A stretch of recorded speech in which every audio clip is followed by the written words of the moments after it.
Tyler Glasnow goes on the injured list, but hey, at least nobody's talking surgery. The Rams will soon get back the only linebacker they can trust, and USC's quarterback for the future remains USC's quarterback of the future. Good morning. I'm James. This is your daily dose of sports and snark for the greatest sports city in the world, Los Angeles. This is the Faithful Angelenos Morning Report. So it's August 17th, 2024. Welcome back to the Sanctum Sanctorum of LA Sports. We added a new subscriber to the Angeleno Familia yesterday. Thank you for getting in on the ground floor. And if you like being in the know about LA Sports, clickety-clack the like button. Clickety-clack the subscribe button.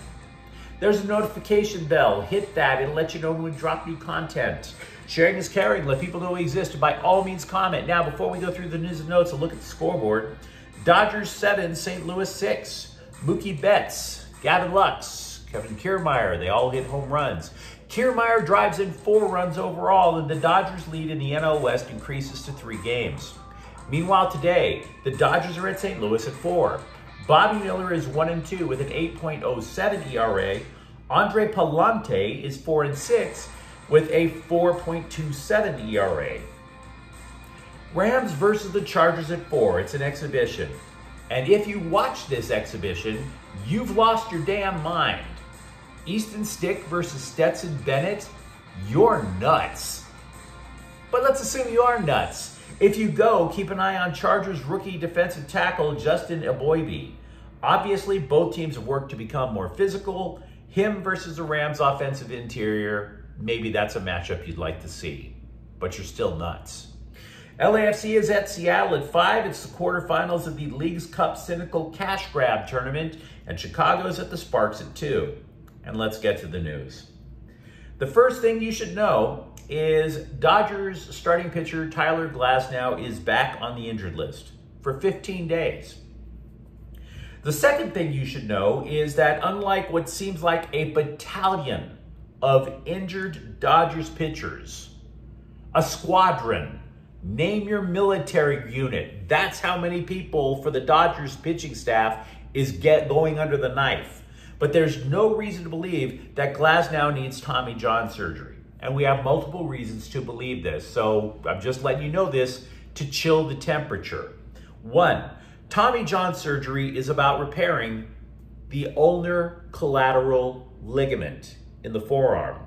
Ligaments attach from bone to bone. They stabilize the anatomy, i.e. the muscles in the forearm, for example.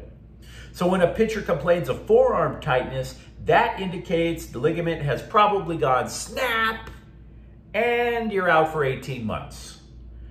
Tendons, however, not ligaments, tendons attach bones to muscles or other structures in your body. You have tendons all over the place. You have tendons that connect your eyeball to your skull. You have tendons that connect the stomach. You have tendons connecting all over the place. Now, tendinitis is painful, but at least it's not forearm tightness, which indicates no surgery. The second reason is an MRI was performed on Glasnow and it indicated no structural damage. As a result, the Dodgers have called up Justin Wrobleski from AAA Oklahoma City to fill in. Now, don't get me wrong, it still sucks. Glasnow was one of many of the big acquisitions for the Dodgers in the offseason. He might not have the star power of Shohei Ohtani. Who the hell does? But Ohtani held the lineup together, and Glasnow did his damnedest to make sure that the rotation didn't disintegrate like the villain at the end of an Indiana Jones movie. He was named to his first All-Star team this year, clearly the team's ace. It's also his second trip to the IL, but his first was for a back problem. So this is not a chronic injury that the Dodgers have to worry about. Speaking of injured Dodgers, I went to see Oklahoma City last night, the Dodgers AAA team. They played out in Las Vegas. Now, Oklahoma City played 2 top prospects in Dalton Rushing and Diego Cartaya. They also played 2 Dodgers on rehab assignments who would be pretty important for a playoff run, Max Muncy and Chris Taylor. If you've watched this program at all, you know how much of a cynic I am. I love to give bad news first so we can all just point at ourselves and laugh. But I'm going to be an optimist here. I'm going to start off with the good news. Rushing and Cartaya both hit home runs. Now, I've seen Cartaya play twice. The first time was out in Tulsa, AA affiliate for LA. He's homered in both games that I've seen him play live. But then the news starts to become a little hinky. Rushing needs a lot of work if he's going to make it to the majors as a left fielder this year. You might recall they shifted him when they promoted him from Tulsa to Oklahoma City. They shifted him from catcher to left field for a variety of reasons. One, they wanted to keep Cartaya behind the plate. And then the second reason was because maybe if he hits well and can play decent left field, they could promote him to the majors in September where he could play next to Mookie Betts and home run king Teoscar Hernandez. Again, Rushing homered. He also bonked on 2 plays in the 3rd inning while out in left field. One, he didn't run to center field to back up on a ball that caromed off the wall. And thus, it turned a double into a triple. That's one issue. 2, he let a very soft line drive skip under his mitt and roll all the way to the wall, which led to another extra base hit. So, defensively, he's not there. I don't think he's even close, but I only saw 1 game. Now, as for the guys who played, who were on rehab, honestly, I didn't like anything that I saw. Chris Taylor doubled. Yeah. But he kept swinging at the first pitch. What? Are you trying to get to the craps tables earlier? What are you doing? The reason Chris Taylor has been a longtime major leaguer is because he works the count. What are you doing swinging at the first pitch? Meanwhile, Muncy went 0 for 5 with 2 strikeouts. Now, the one thing I would say about Muncy is at least he didn't scream in pain with every time he swung the bat. So maybe that's an improvement. Now, Tommy Edman, who was acquired from St. Louis at the trade deadline, didn't play. For the Rams, linebacker Ernest Jones is expected to return to practice Wednesday. He hasn't practiced since August 9th. That was because the same knee that got dinged up during off-season training activities has still been bothering him. This matters a ton to the Rams defense. See, the Rams put a lot of draft capital in rebuilding their defensive line. Then they put a lot of salary cap space to rebuild their defensive backfield.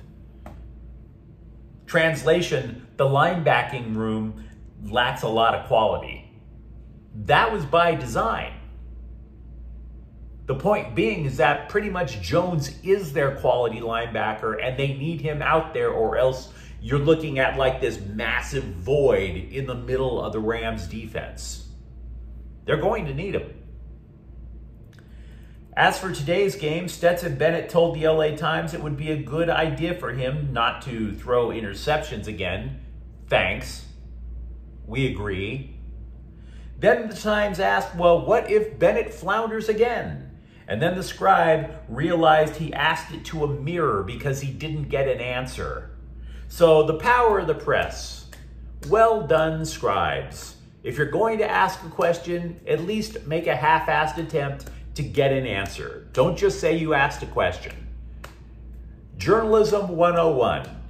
You ask questions, you write down the answers.